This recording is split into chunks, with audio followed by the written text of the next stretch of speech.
Hey, welcome to the Agile Matrix podcast. I'm your host, ever excited Tammy, and today we have a very special guest. He is Bob Galen. He's a seasoned Agile coach with years of experience transforming teams and organizations. Now, in this episode, Bob is going to share with us his incredible journey from being a software developer to being an Agile coach, and he's going to dive deep into the evolving role of Agile coach in today's fast-paced, complex world. So we're going to talk about everything from mastering self-awareness to personal branding to the challenges and opportunities of agile coaching, especially in today's world. So whether you're an experienced agile coach or just starting out, Bob's insights on delivering real business value, building trusted networks, and leaving a lasting legacy will inspire you to elevate your coaching game. So, like I always say, get ready, get your drink, get your pen, get your paper, get your favorite beverage. You're going to learn a lot today. So, get ready for an engaging conversation full of practical advice and inspiration. So, let's dive into this Agile Masters episode with the great, the one and only Bob Galen. See you there. So, welcome, Bob, to the podcast. And as you're here, could you introduce yourself to our listeners? So thank you, Tammy. Thank you for inviting me. I'm excited to be here. It's early for me, everyone. So, but I hopefully I bring some energy. I've had more than enough coffee this morning. So my name is Bob Galen. I'm an Agile coach. I live in Cary, North Carolina, in the U.S. I've been practicing Agile, not as a coach, but as a practitioner since maybe the mid '90s to late 1990s. So I've been doing it for a long time. Started out as a software developer, then moved into leadership, software engineering leadership. I've led engineers, front end, back end, designers, architects, product managers, etc., testers over the years, and started playing around with Agile, adopting Agile very early on, getting good results. And then I didn't even call myself a coach in the beginning. I was more of an Agile leader and an Agile experimenter. But then over time, this title of an Agile coach emerged, and that's what I was doing. I was really trying to grow teams and grow organizations with Agile thinking. So I've been doing that for a while. I've written a few books. My latest book is something called Extraordinarily Badass Agile Coaching. Uh, Thank you, Tammy. And it was a labor of love for me. I think coaching is incredibly important in agile context. Some people nowadays don't. There's an argument in the community, whether agile coaches, we need them or not. I lean into the agile coaches have value, and we can explore that. But that's enough. I'm a father of four, a grandfather of four. Wow. I'm a dog lover, and what else? And I collect potato heads. And my favorite potato head is Darth Tater, and that's enough about me. That's really interesting. I never heard about that. Potato head. Okay, I'll look into it. So thank you very much for joining the Agile Matrix podcast, Bob. And I've said it a couple of times before we start recording, but I really appreciate your coming on and sharing your experience, your thoughts, and maybe the things that, are running around in your heart and all that. Okay. So among the questions that I have, like you said, you've been practicing Agile from the 90s. How did you walk into it, and how has I know you said a bit about it, and I've heard about it in some other podcasts, and I think in your book you talk about how you got in, but just for our listeners. And then, so how did you get in, and then how has the journey been in the peaks and troughs? How has it been? But I mean, and I'll share with you, Tammy. I wrote an evolutionary blog. I write a lot, and I wrote a blog post that talks about my journey. I even included some pictures of me, which scares me, like Ah, a picture from 30 years ago, and then today. But okay. I started out as a software developer and writing code, and I enjoyed that. I'm an introvert, so I really enjoyed working on technology. Back then, mostly developers didn't work as teams; they worked as individuals. Yes. You were a team on the project plan, but you weren't really a team so much. You talked to each other, but it was an individual pursuit. Uh, then over time, I, I I had reasonable leadership skills, so and I think this is true of a lot of developers. If you can reasonably communicate as an introvert or interact with people, they promote you. So I got promoted, and it turned out I was fairly good at technology leadership.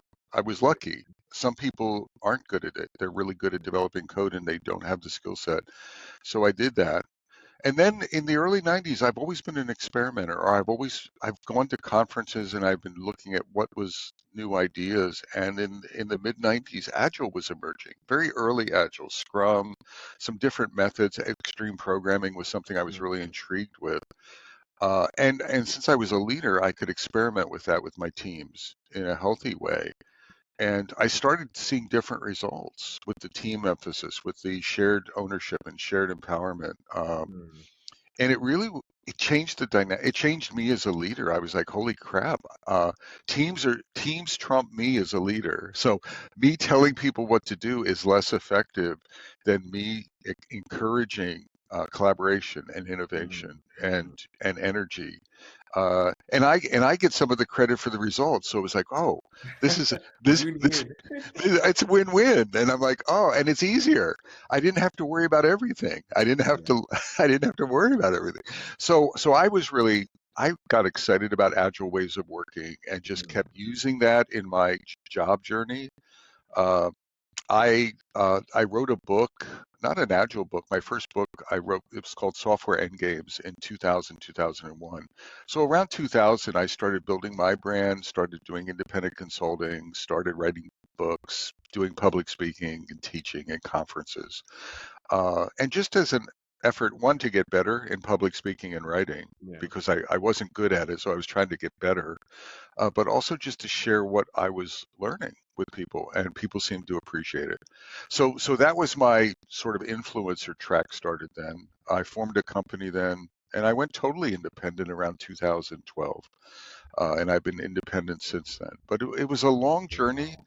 and it was more leadership, and then suddenly realizing that I had a lot of agile chops, but really I still think of myself as leader first and maybe coach second, which I do a lot of leadership and enterprise coaching, which so my leadership chops really helps with that.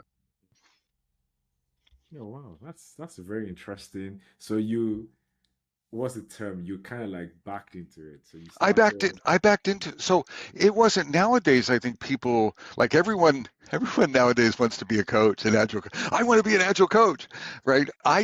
It wasn't a thing. So it's not it's actually wasn't it was pretty common. Uh, Back then, agile coaching wasn't a thing, so people backed into it from Mm, another career. My career was development. Some people moved yeah. from testing, and then you suddenly realized you were coaching. Mm, Nowadays, so that was one. That was like a career progression, a common career progression.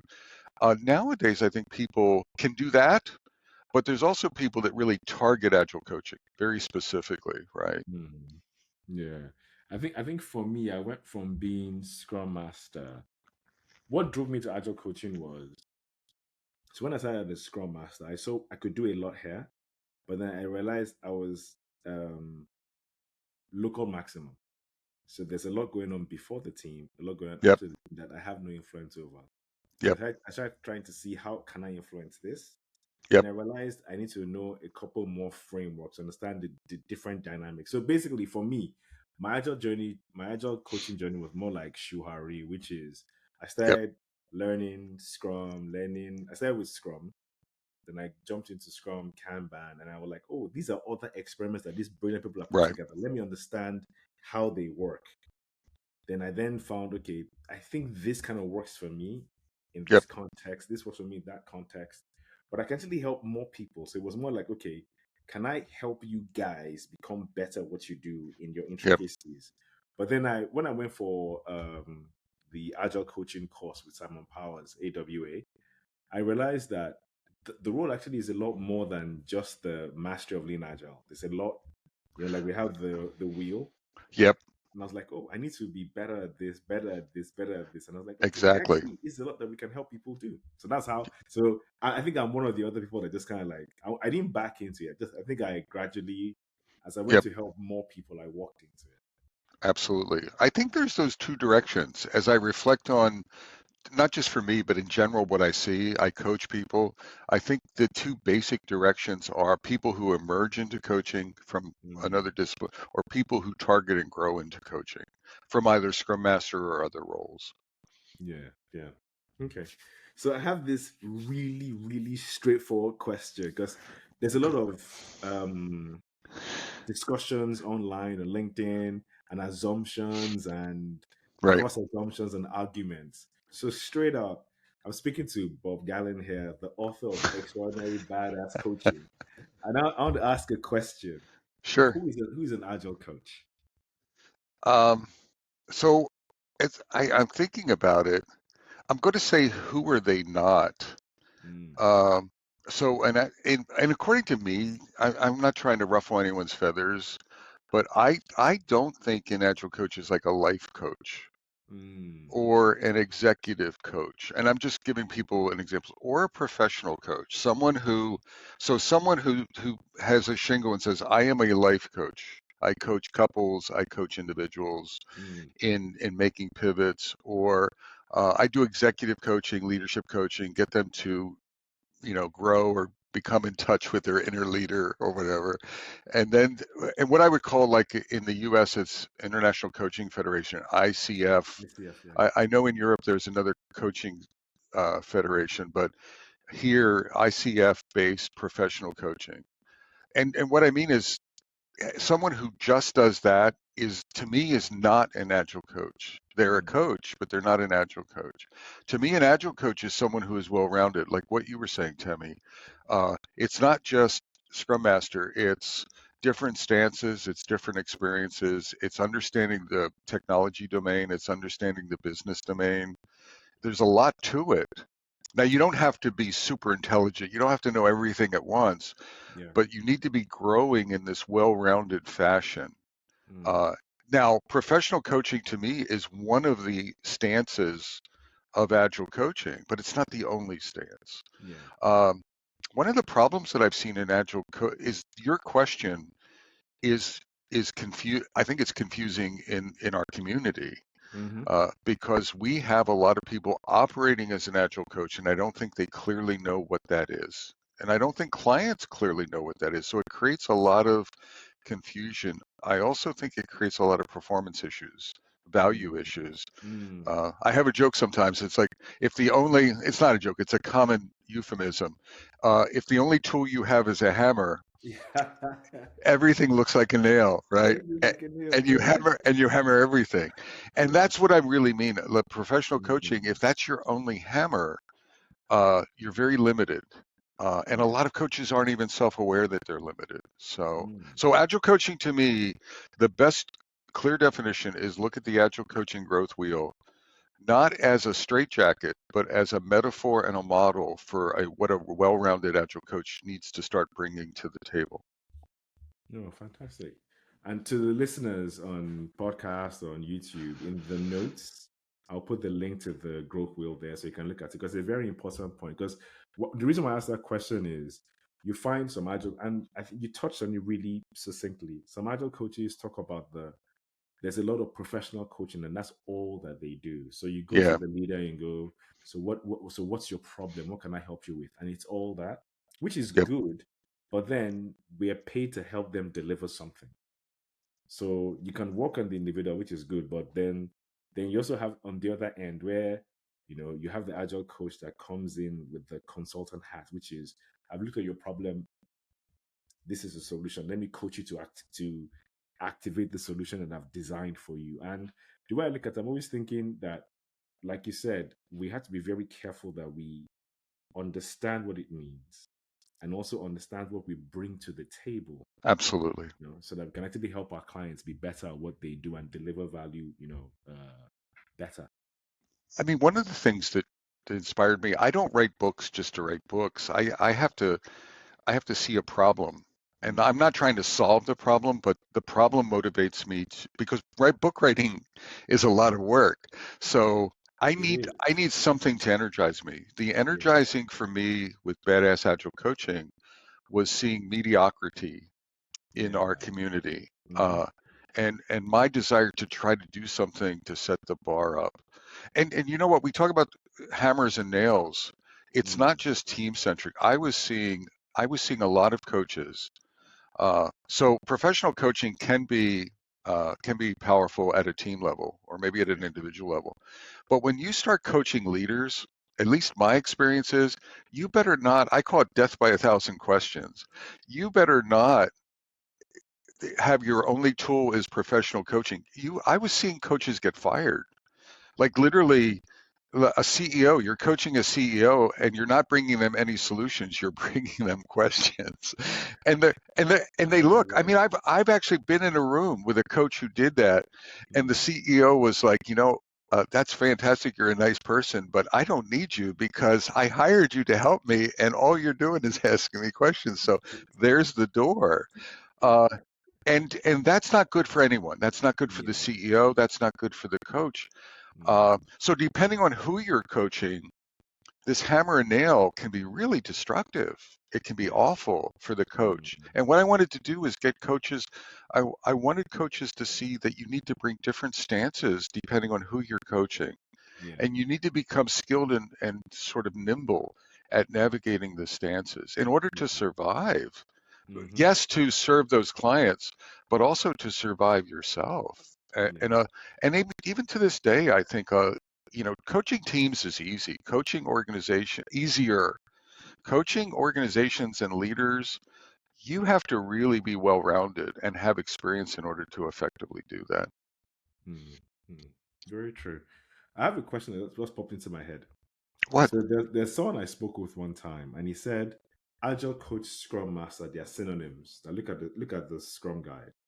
Talks about the Agile coach, the Scrum Master coaching the product owner, the Right, organization. So that right, indicates is an Agile coach. Then he then said, "But look at the industry. That the industry looks at them, and the names determine the access level. So correct, when they say Scrum Master, that guy is stuck with the team. When they say correct. Agile coach, you're stuck with someone above the team. What do you think about that?" I mean, I can say, and I've said this before publicly, for me, so I've hired Scrum Masters and I've hired Agile coaches in organizations, and I meet a lot of them. So when I see a Scrum Master in my head, and I've been around from the beginning, everyone. This is not by a book, and it's not by the Scrum Guide. So I don't care what the Scrum Guide says. I don't care what books say. When I see a Scrum Master, I see a coach. So Hmm. I see a Scrum Master and I see a coach. Now I see a junior coach. I see an inexperienced coach. I I see I see someone who needs development. Yeah. But they're a coach. And I also, when I look at a Scrum Master, I don't see them as being totally team centric. I see them as, now again, it's based on their skill and experience. I don't want them to get fired. I don't want them to go out of, I don't want them to do something that they're not skilled enough to do. Yeah. But but eventually a Scrum Master should be coaching in a 360 fashion, Hmm. in my mind, just like any good coach.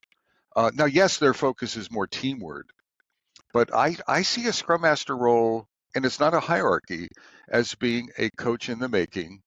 Hmm. And in order to be an effective Scrum Master, they need coaching skills, and they need to be growing their coaching skills. Hmm. So I don't see the distinct. I mean, to me, it's a skilled experience distinction, not Hmm. necessarily a role or an org chart distinction. Although I know what industry looks at it that way.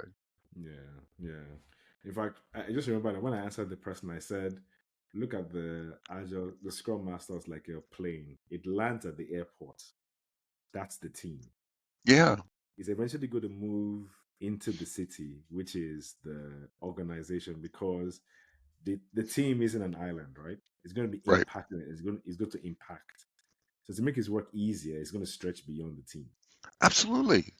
Well, I mean, if you think about it, I have this hypothesis, Tammy, that it's the Pareto principle is the 80-20 rule. Mm, And sort of 80% of the problems or whatever is in 20%. So I think let's apply that to impediments. I actually think that 80% of the team's impediments are not in the team, yeah. they're around the team. Hmm. Well, then if I'm a scrum master and I'm trying to facilitate my team, and if I'm focusing on the team, then I'm missing 80% of the 80%. opportunities. Yeah. Yeah. So to me that's systemic coaching. You're coaching the Mm, system as opposed to coaching the team. That I would apply that logic to any scrum master. Even if you're the most junior scrum master, you're you need to stop just focusing on the team. You need to look more broadly. Now that Mm. doesn't mean you have to do everything yourself. Yeah. Then if you're underskilled, talk to Temmie, call him up on the phone and say, Yeah. I need your help, right? I need your help to coach a systemic problem Mm. or work with other, like mentor, pair with other people. But you own that 360 view. So that's sort of what I'm saying Yeah. is you're not even doing your job if you only focus on the team Mm. just because of the nature, the systemic nature of teams and Mm. organizations. Yeah, yeah, very true, very true. Thank you for that. And like Bob said, yeah, talk to Timmy. And I was thinking, talk to Bob as well. Bob is legendary. So yeah, thank you for that. You're welcome. Okay, so now we are in the industry, right? What are your thoughts regarding the agile coaching practice as you see it today? Obviously, you mentioned you started way before. I know Yeah, there's a Lisa Atkins story somewhere in there, but what do you yeah. think about the way it is today? I'm going to share a blog post with you, Timmy, and I'll talk about it here with everyone, and you can put it in the Yeah, show I'll put notes. the show notes. Yeah. Um, a while back, I was talking. I think it was a webinar with someone in Europe, and he was trying to. The question was like the journey of agile coaching, just like you're asking, Mm, and it made before I was on the show, I was trying to think about. I was trying to look back on 20, 25 years of it, and I was trying to think of how has evolved. mm, And I came up with these four epics, like periods of time. And like epic one, there wasn't anything like a coach. mm, So Epic One was the late 90s, early 2000s. People were coaching, but no, there wasn't a term. so, and it was easy. I mean, no one was talking about the value proposition so much, right? mm, It was just impact. So impact to the team. yeah. Then around the time 2010, when Lisa Atkins wrote her book, and a little bit before that, then people were starting to talk about agile coaching. And from 2010 to 2020, and I think of it as two epics. Mm, Agile coaching emerged uh, as a thing, as a skill, as a role, yeah. and it was connected to Scrum Mastery, right? At least in some people's minds, but I think most people looked at Scrum Masters as needing coaching skills. Mm, I think during that time it was easy. It was exciting. Organizations were hiring Scrum. I mean, they were going crazy. I need more Scrum Masters. I need more coaches.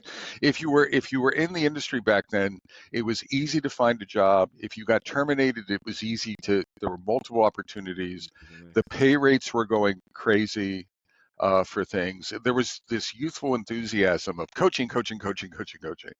And I don't know if everyone knew. I don't think the customers knew what the value was. They were just, it was sort of like an emotional roller coaster of we need more of that. Um, Yeah. and then I think there was a bit, so that's three epics. The, the, Mm-hmm. the current the current epic is I think we crashed a little bit.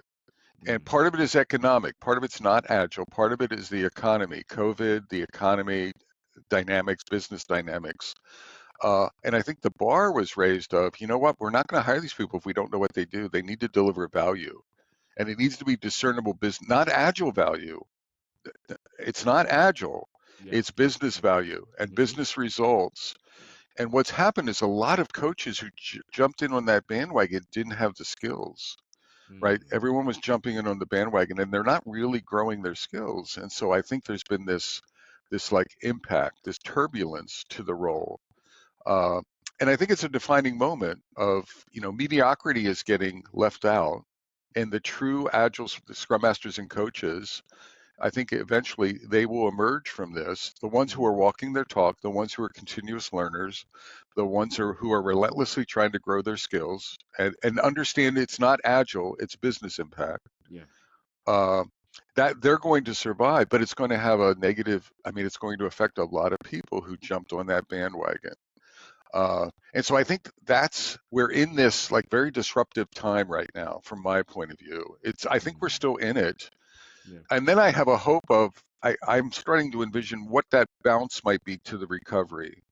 And I think there's things that we need to sustain. For example, I think coaches need to find a vertical area of expertise that they can really own. Maybe call it T-shaped or pie-shaped, where Mm, they like product coaches. I think some agile coaches need to have a product specialty and develop okay. a or a technical specialty or a leadership like coaching leaders. Yeah. So so I don't think it's good enough to just say I'm a generalist anymore. You need to I, pick I one think with I strong think area. you have to pick one or two deep dive areas where you Mm, really have experience and you can really drive business impact, mm, and develop that over time. So I think that's going to be a differentiator. The other thing is I think the skills trump the roles. Uh, so I think a scrum master, I think everyone's going to care less what you call yourself, and they're going to care much more about what you bring to the table, mm, right? mm. That's very true. So I it's think. now that's very turbulent for people who are Mm, listening, but a lot of people are interpreting that as negative. Oh my gosh, it's the end of the world. I'm actually, yes, it's disruptive, but I'm looking on the other side and saying it's opportunity. yeah. If you have the right stuff, now's the time to reframe yourself and repivot yourself and Mm, really get on the positive side of that. So I don't think it's the demise of everything, but yeah. if you're not willing, if you're not walking your talk, you're going to have a hard time. Yeah, yeah, yeah, very true. And I think there's something you said that struck. It's a friend of mine. He's a professional scrum trainer. And when I think about agile coaching and being an agile coach and all that with him, we banter a couple of times. We actually consciously sometimes stand on opposite sides of the spectrum to, I won't say argue, but to pull out points from either side. And Yep. one thing he always says is we need to move the conversation from, oh, I'm just a scrum master, I'm just an agile coach, which is something you pointed out, which is help organizations, be agile to do what? Yeah. Yes. Yeah. So he always Yes. says we should look at organizational design as what we bring to enable organizations deliver something, not just just be agile for agile's sake. No, it has to be as a tool to do something. Yep. Well, and step out of your comfort zone. I've been doing a talk, Tammy, about uh, agile coaches and scrum masters, and we need to do a better job of communicating and confirming our value. And Mm, it's related to this path that I was talking about. yeah. And one of the things I talk about is my daughter switched from social work to scrum mastery. She had 20 plus years of social work, Wow. and she was a director. She was a very senior social worker in New York City, child social work. And I twisted her arm a little bit because social workers get paid so little money. Yogi. And she's now been a scrum master for maybe 3 years. She works at Okay. Deutsche Bank. But one of the things Rhiannon does that I admire is she volunteers to do things. So, for example, there was a senior leadership meeting, and she volunteered to help facilitate it. That's And so, fantastic. what she's doing is bringing those wonderful Scrum Master chops, her strengths, and Yeah. bringing them outside the team to impact the organization. And Mm, she's gaining visibility in doing yeah. that, Mm-hmm. right? And literally, that helps. I mean, leaders are starting to recognize they know her name. They start understanding the value of the Scrum Master outside of the team, Yeah. Yeah. not the Scrum Master role, the skills. Yes. Oh, look at what this. I didn't know a Scrum Master could do this. I Mm, didn't know a Scrum Master could do that. And so we need to stop being myopic and say, oh, the yeah. Scrum Guide tells us to do this. Bring those wonderful skills that you have Mm, and apply them wherever you can. But it's get off. You have to have some energy. Don't hide behind the team. You have to get out front a little bit every once in a while. yeah. Very true. Very true. And what people like, you said something. The Scrum Guide is a guide. It's like a map. You can There are Yes, routes. You can yes. actually, yeah. You don't. It's not something you. Well, and you can do more than that. Do more. Do more from a business point of view, Yeah. right? Yes, do that. But Mm, and look at your job description, but do more. yeah. See if you can do more. And I'm not talking about your weaknesses. I'm talking about your natural gifts. Yeah. If you're like to me, a lot of Scrum Masters are wonderful facilitators. So Mm, start thinking, what can I do outside of the Agile context to help the organization? yeah. Yeah. Thank you for that, Bob.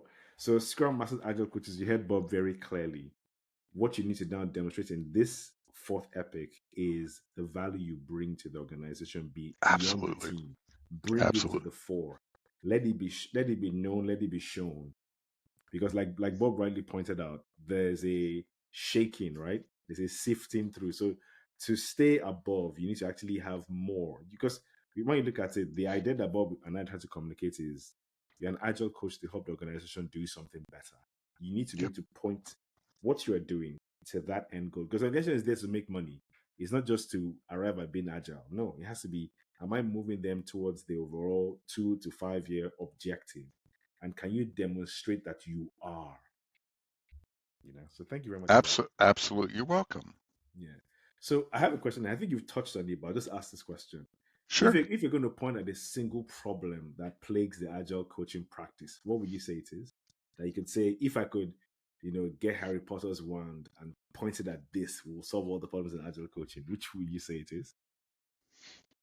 I think there was a word cloud.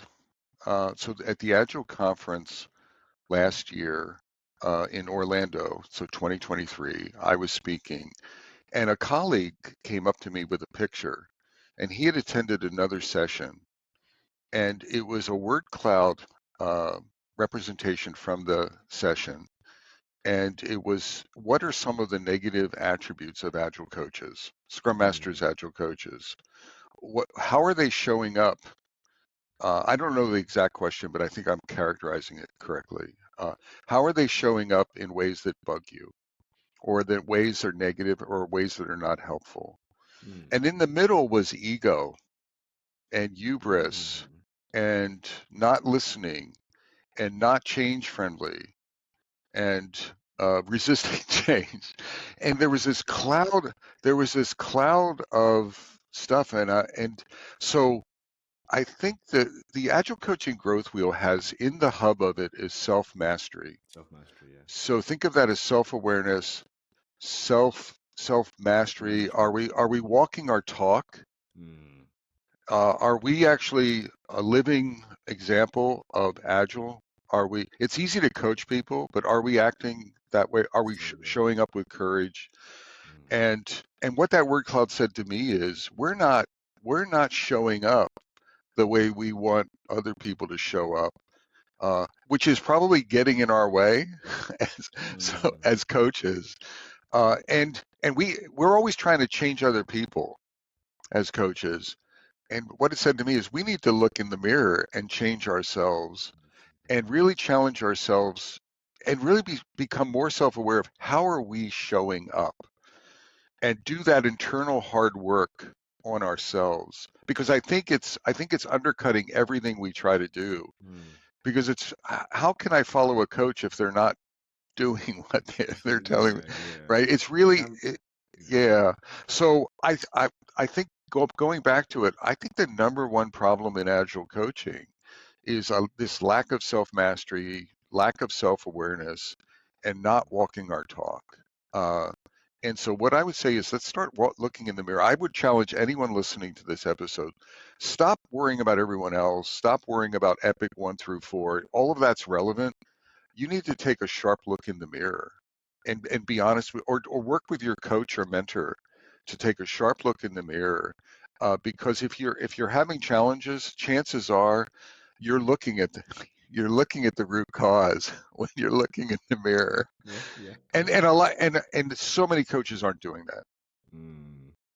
It's so true. I mean, when I was younger, this song struck me. Michael Jackson, "Man in the Mirror." You know the line, Exactly. if you want to make the world a better place, like make no to make if you want to make the world a better place, take a look at yourself and make a Yes. Yes. change. Yes. And that really is. And I think human beings, most of us lack self-awareness. Yeah, So if someone says, well, how do I gain that? Get a coach. Talk to some trusted colleagues, and really make it safe for them to give you critical feedback. feedback, Mm. and then do something with that. Yeah, yeah. Thank you for that. Yeah, I've heard that. I need that as well, to be fair, because my life personally and professionally, I'm the guy helping everybody else. So personally, I'm the one that everyone calls if they have Yep. problems, if they have Yep. issues. When it comes to work as well, I'm the one that everyone looks up to. Yep. it's been the story of my life for as far back as I remember. But So, but part of yeah. that self mastery, at least to me, Tammy, is Mm, self care.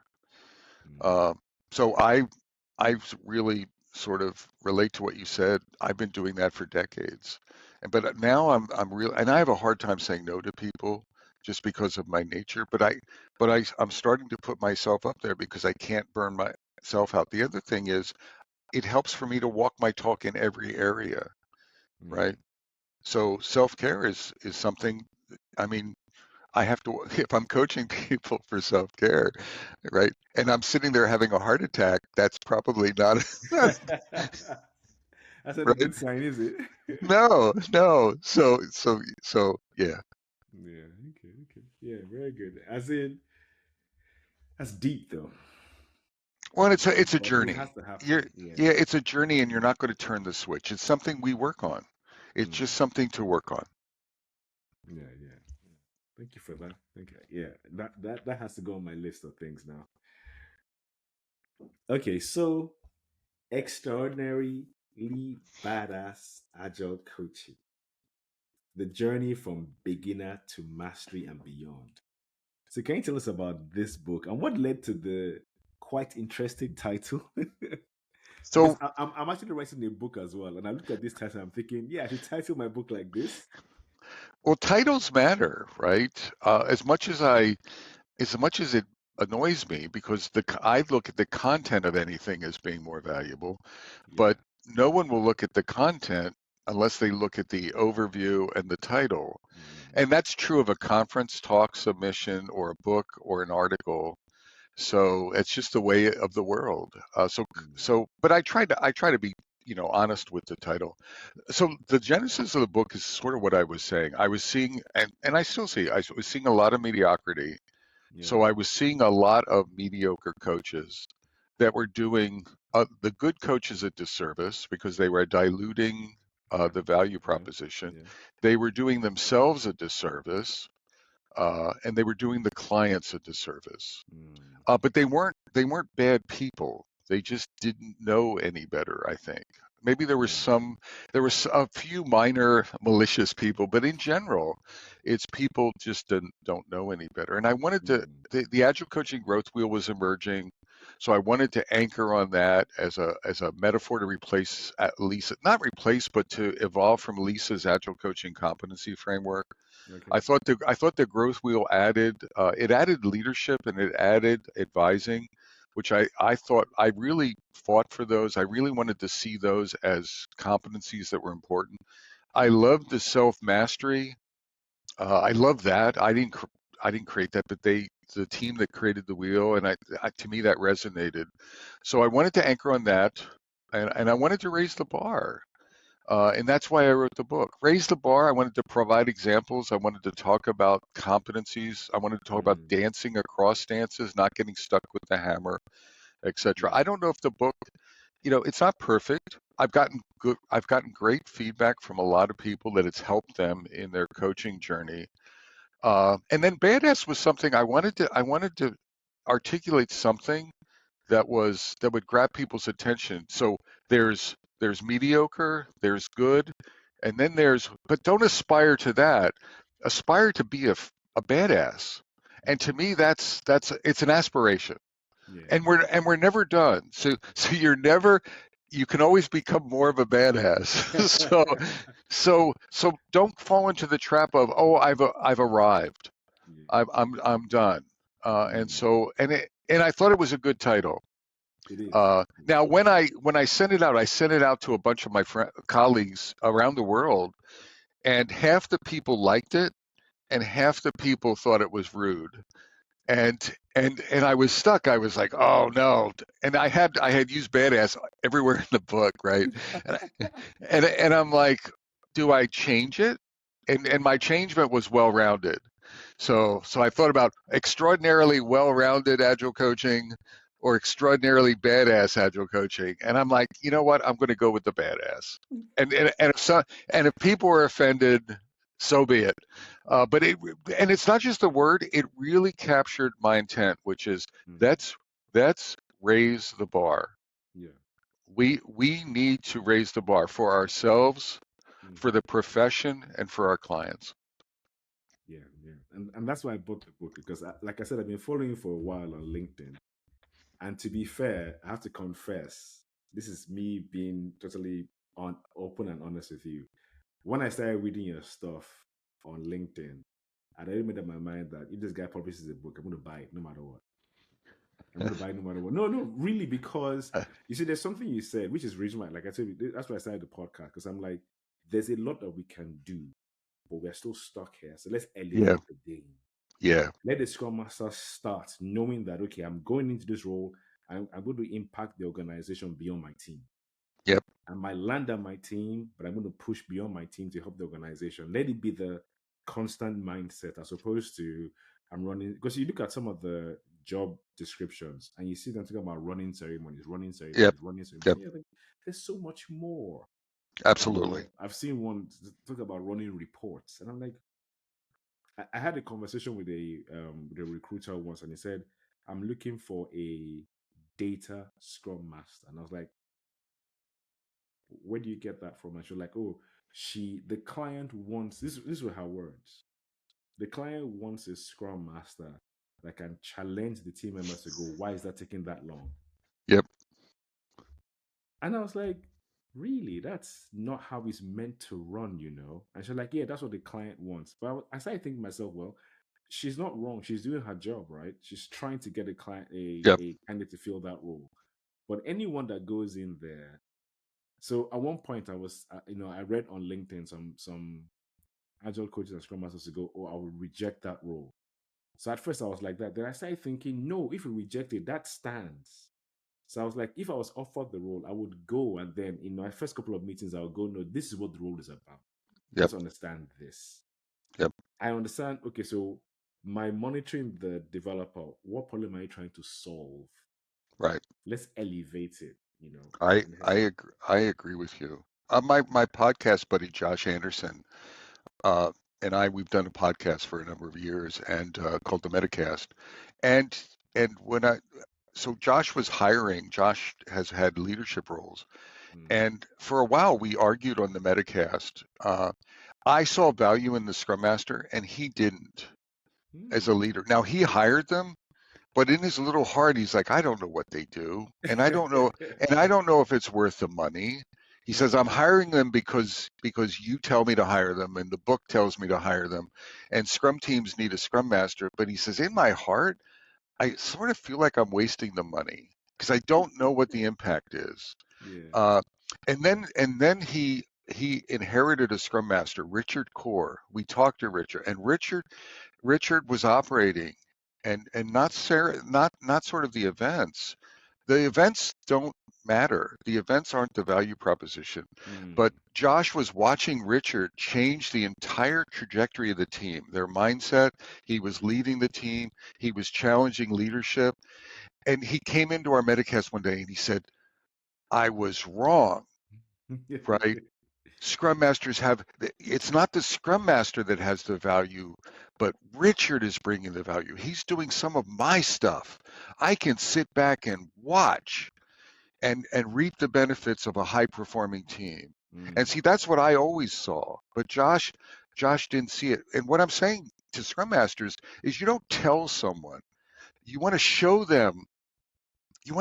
them the magic of Scrum Mastery, and that's not events. That's not yeah. following the Scrum guide. Mm, But if you're good, you're going to do the stuff that we're talking about, and people are going to. Josh didn't, but he saw it. Like badassery speaks for itself, and I like that. and he saw it, and it changed the way he viewed things. Mm. Yeah, thank you very much. And for those that are listening, in the show notes, you get the link to Bob's podcast, Metacast. So it will be there. And it's been running for a while. For a I while. think I think like 16 years or something Yeah. like that. So Yeah, exactly, it's exactly. been running for a while. So it will be in the show notes. Yeah. Okay, so one question. I call this my time machine question. So if you had the chance to go back in time to meet you 25 years ago, what would you tell Right. yourself? Um, what would I tell myself? Um, I'm trying to, I'm going to cheat because I have a blog post. I'm going to cheat and I'm going to give you, oh, I have a long list here. All right, I'm going to list it. I'm just going to read it. And then I'll share a link with you, Tammy. Okay. So, so the journey is a marathon, not a sprint. Mm, Build and activate your trusted partnership network, your mm, friends, your colleagues. Remember, Agile is an inside out job. mm. Mindset is a thing, an important thing. This may be controversial. Certifications largely suck. Experience wins. So I don't mean to offend anyone, but Yeah, what yeah. the real answer is experience trumps certification. Yeah, yeah. When in doubt, trust your team. Mm, Reflect on your privilege as a coach and a scrum. You have privilege as a scrum master and a coach. Be aware of that. mm, I have a tremendous amount of privilege, and I need to remind myself of that. Leave something positive behind, a legacy. Uh, Agile is bigger than software. Change the world. wow. Respect people, and that Mm, includes leaders and managers. Too often we vilify leadership. yeah, true, true. Continuously build your personal brand. Mm. This might resonate with you, Tammy. Take better care of yourself. Uh, True, true, true. uh, Stay humble, and then always remember that you rock. Trust yourself and your gut. So that's some of, and I know it's a long list, but every one of those I would have shared. I reflected for a while on what Mm. would I tell my younger self, and that's what I came up with. Wow. Yeah, the first person I ever asked, and I actually had that means you're very reflective. So I've actually sat down to think of that way before. That's awesome. I'll share a link to that post with you. Please do. It was something, but I was a little bit out of control. My younger self was a little type A, a little a little I had a strong project management, so I've grown a lot from from the beginning. And if I would have, but it's taken me a long time. Mm, I think I could have done much better things or been a better coach and leader if I would have accelerated some of those core learnings earlier. mm. But you know what? Your journey's your journey. And so Yeah, you true. also need to embrace your journey. Yeah. Mm. Okay, okay. And hmm, I think we've said something about this, but if it happened that on the stage at Scrum Alliance or Scrum.org, you were told that this stadium is connected to tens of thousands of stadiums around the world, and every single Scrum Master is listening to you right now, what will you tell them? Every single Scrum Master, every single Agile coach, they're all seated with their eyes glued to the screen and every stadium in the world listening to Bob right now. What will you tell And it was one of my reflections. Um, them? I've, like I said earlier, I've been talking a lot about value. And as Agilists, I don't think we do a good job historically of communicating and confirming the value that we bring. You know that aha moment I mentioned with Josh, that Yeah. aha moment. Mm-hmm. So it's not just communicating it, but confirming it, right? Richard showed it, and then Josh went, "Oh, I That's it. got it." So That's it. that's the confirmation. So the key, I think, would be brand building. I would say to all of you that you are a brand. Mm. Now, right now, your brand might be Scrum Master, or your brand might be Agile Coach. You don't want Jeff Bezos, the CEO. Amazon ex Yeah. CEO. He said your personal brand is what people say about you when you're not in the room. Mm. I'll repeat that. Your personal brand is what people say about you when you're not in the room. So I would challenge all of you to what are people, ask yourself first, what are people saying about me now? Mm. And if they're saying, oh, Bob is a scrum master, pretty good. Well, that's not detailed enough. That's not impactful enough. Mm. And so if you like it, fine. If you want them to say more about you, then then what are you doing to rebuild and reframe your brand? So you all have a personal brand, whether you like it or not. and it really matters. And so build your brand, be aware of your brand, continuously build your brand and work on your personal brand and check with yourself every quarter. What are people saying about me when I'm not in the room? Mm. Is it, do I want them to say that or do I want them to say more? And then what are you doing to get more? Yeah, Mo. I'm definitely taking note of that. Thank you for And that. Temi, part of this, you're creating a brand, Mm. right? You're working, right? You have permanent jobs or whatever you're doing, but this podcast is this is more. Yeah. This is brand, right? And it takes extra effort, but it's doing more. More. And that's what people are saying. Scrum Mm. Master, but also look at that continuous learning, walking his talk.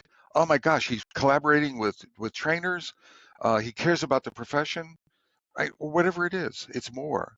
And I think that serves all of us better. And I would say to all the Scrum Masters and coaches, you're probably not doing a good job of that. So work on it. Mm. Thank you for that. Thank you. I think I learned it when I was younger. When I was in university, I had a pastor, and he would say something. Say, whatever you do, strive to be phenomenal at it. Yep, No matter how small it is, even if it's just the simplest task, strive to be absolutely. phenomenal at it. So Absolutely. thank you for that. Final question. Yes, sir. This is my normal head scratching question. Are you ready for it? Yes. Okay. So what question should I have asked you? Um,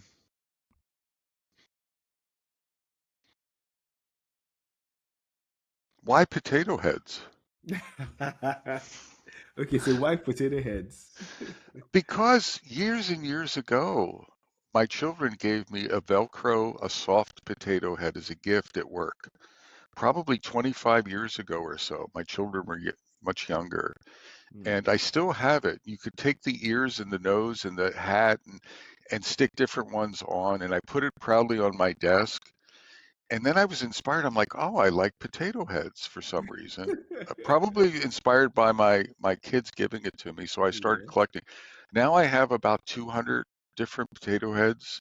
I have Marvel character potato heads.